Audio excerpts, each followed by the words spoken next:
Y estás escuchando Madre Felicidad, el podcast donde hablamos de maternidad, autocuidado y crianza consciente desde la filosofía Montessori. Todo con mucho amor y mucho humor que falta nos hace, así que relájate porque este es nuestro momento para nosotras, para cuidarnos. Y hablando de cuidarse, el otro día yo reflexionaba en voz alta con una amiga sobre cómo vas cambiando y evolucionando con la maternidad. Y es que al principio, cuando te conviertes en madre, de repente estás en un punto en el que muchas veces te sientes muy perdida de ti misma. Lo hemos hablado en un episodio más atrás del podcast, no me reconozco. Y es que muchas veces pasa eso, ¿no? Llegas a un punto en el que has parido, tu cuerpo cambia, pero también cambia lo que eran tus prioridades, tu espacio vital, cambian tantas cosas que hay un tiempo en el que cuesta mucho reconocerse y encontrarse con una misma.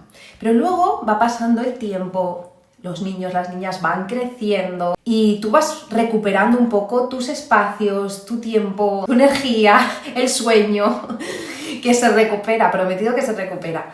Y claro, te encuentras otra vez contigo, si es que te habías perdido en algún momento, y eso mola mucho.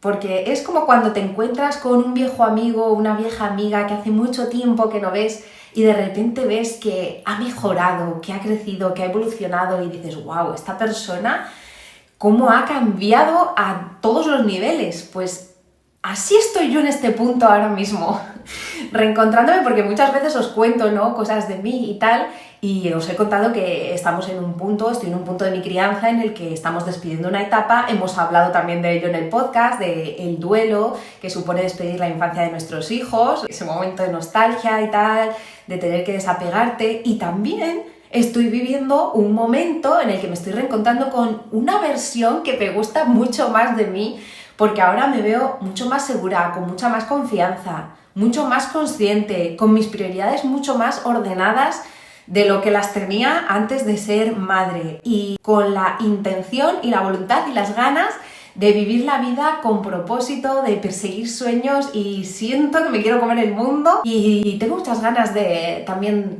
aunque obviamente me despierta cierto sentimiento de nostalgia, yo os lo he contado, no quiero ser pesada con esto, despedir esta parte de infancia y demás, pero también tengo muchas ganas de lo que se viene. Y bueno, vamos con el tema de hoy. Antes, por cierto, de meterme en harina y de contaros cuál es la pregunta de la semana, quiero recordaros que ahora está teniendo lugar la segunda edición de mi formación Rabietas. Es una formación que va a tardar en volver a repetirse. Ya hicimos una primera edición el año pasado, se agotaron las plazas súper rápido y en esta ocasión también ya hay bastantes familias apuntadas.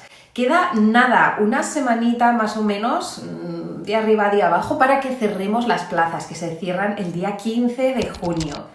Así que si estás en ese momento de tu maternidad, si estás viviendo esa etapa que a veces se puede volver súper oscura, que a veces puede llevarte a lugares muy grises, a nivel individual, a nivel de pareja, a nivel familiar, si te ves en un bucle de rabietas, si te está costando acompañarlo, gestionarlo, si te está afectando, vente, únete. Y es que el otro día una mamá de la formación me escribía por privado y me comentaba, Marta, hay rabietas de mi hijo que nunca las había visto o entendido como tú me has explicado.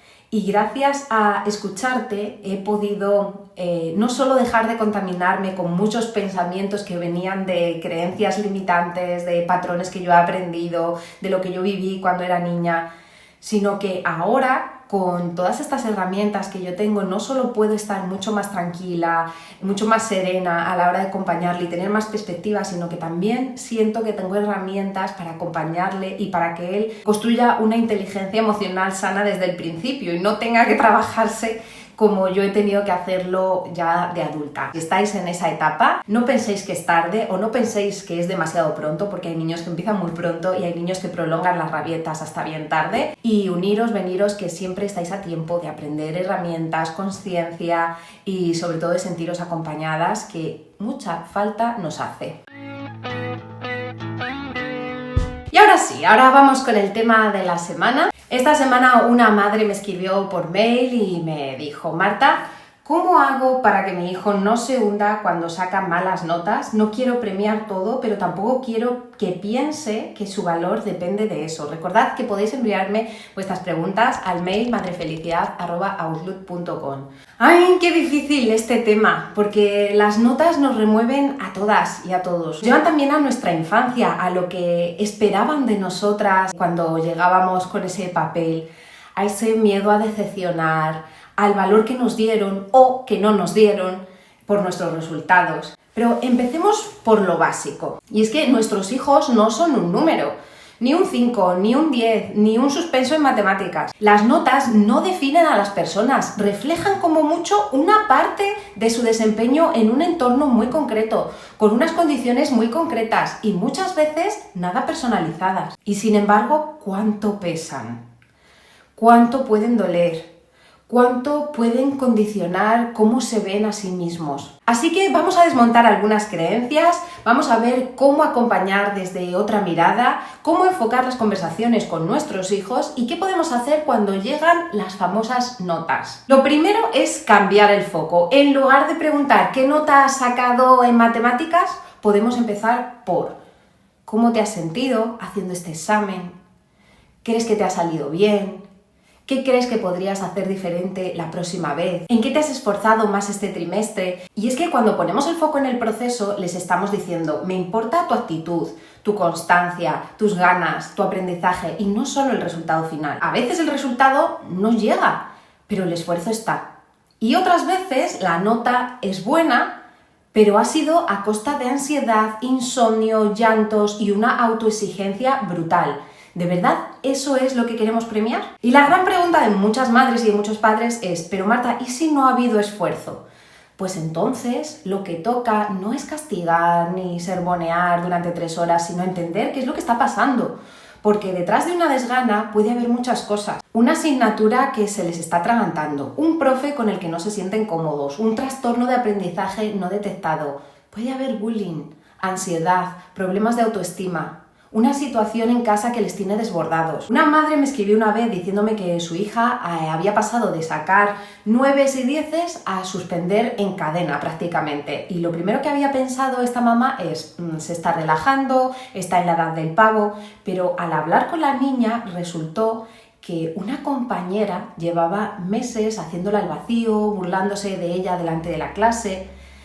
Iba al colegio, según decía la niña, cada mañana con un nudo en el estómago. ¿Cómo va a concentrarse alguien en esta situación? Obviamente, eso afecta al rendimiento. Y a veces es que estamos tan centradas y tan centrados en los números que no vemos lo que hay detrás del número. Porque ¿qué pasa cuando las notas se vuelven amenaza? Y esto lo hemos vivido muchas. Si suspendes, no hay verano.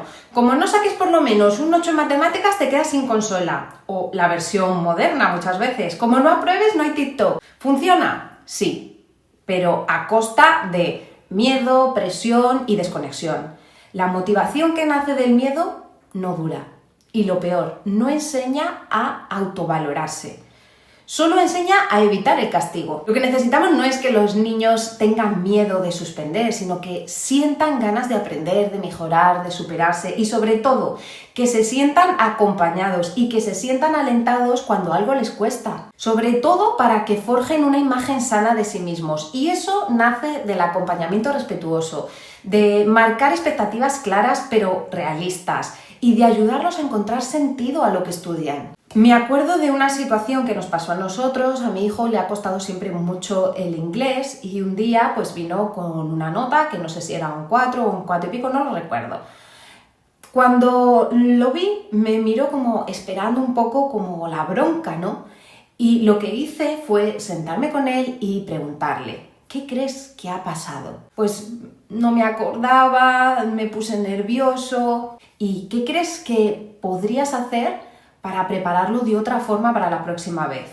Y el niño empezó a decir ideas, pues a lo mejor hacerme un esquema, podría repasarlo varios días antes, podría preguntarte lo que no entiendo. Y en la siguiente prueba subió su nota, pero eso no fue lo más importante. Lo importante fue que se sintió capaz, que vio dónde había estado su debilidad y consiguió repararlo, consiguió aprender del error. y no hizo falta que le cayera una tormenta encima. Ya, Marta, ¿ves qué hacemos si las notas son malas? Lo primero, respira.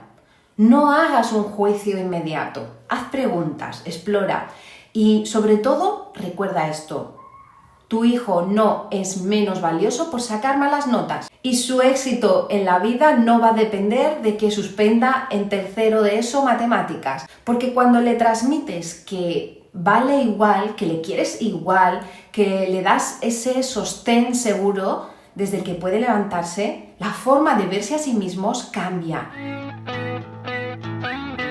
Y vamos con la sección Madre Mía, esa en la que confesamos nuestros momentos de caos. Y yo hoy quiero sincerarme y abrir un melón y contar cómo vivía yo esto cuando era niña.